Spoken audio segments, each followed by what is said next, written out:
So the first BarCamp happened actually 1 year ago. It was a kickoff, basically looking at the concept of this whole question of GESI in dual VET, in dual vocational education and training, and in development cooperation. So it set the frame, the theoretical frame, the conceptual frame, which we also thought is of relevance, because we know a lot about gender and social inclusion in general, but to apply it to a dual VET perspective and to apply it to operationalization in developing cooperation is really something quite challenging.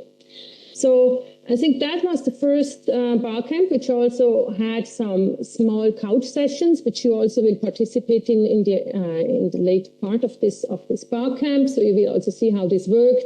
It was very nice. Practical experience were shared. The second BarCamp then went deeper into this whole question of how projects and programs actually can operationalize GESI mainstreaming in dual VET projects. So we had a very interesting contribution from Usha Bandari from SDC, presenting the Nepal case, which is a comprehensive program comprising of 3 vocational training projects, to actually really look at how GESI can be really not only leading to a program, but also where lobbying is required at the political level, then developing policies and influencing policies as well as project implementation. So this part was quite interesting to see, and you also have access to that information, which will be presented to you later, so where to get that.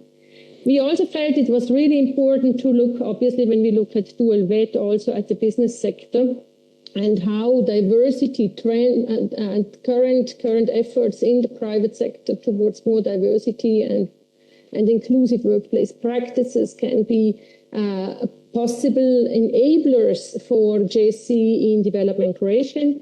So we had a very interesting presentation from Schneider Electric, which applied and has actually embodied a strategy for gender equality and social inclusion, not only in the core business, but also in their foundation, which they actually are very strongly promoting as a part of their core business, to extend their business expansion, also to technical skills and entrepreneurial skills in the places and locations they're operating with.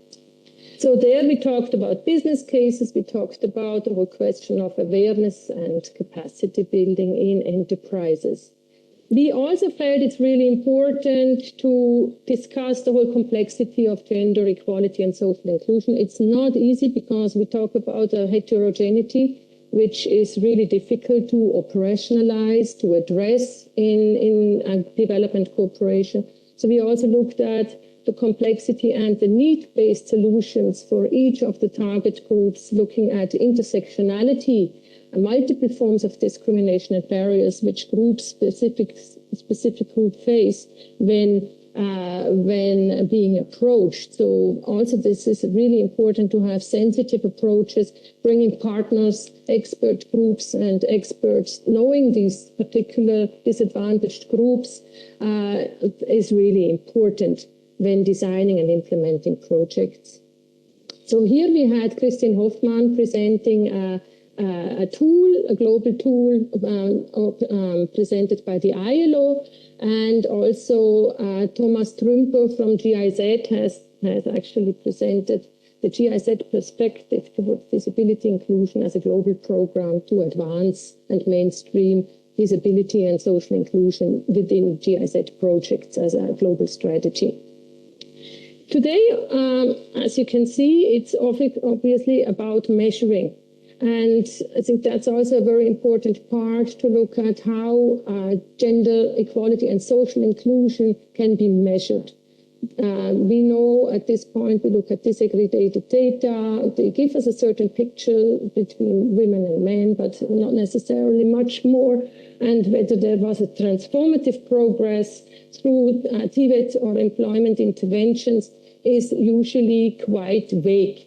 So here, definitely this whole BarCamp tries to bring some light into the current discussions, because it's quite broadly require today, and we hear this from various donors and implementing agencies, that it's really important to get into deeper understanding what transformative change or mainstreaming gender inequality and impact on transformative change actually could mean.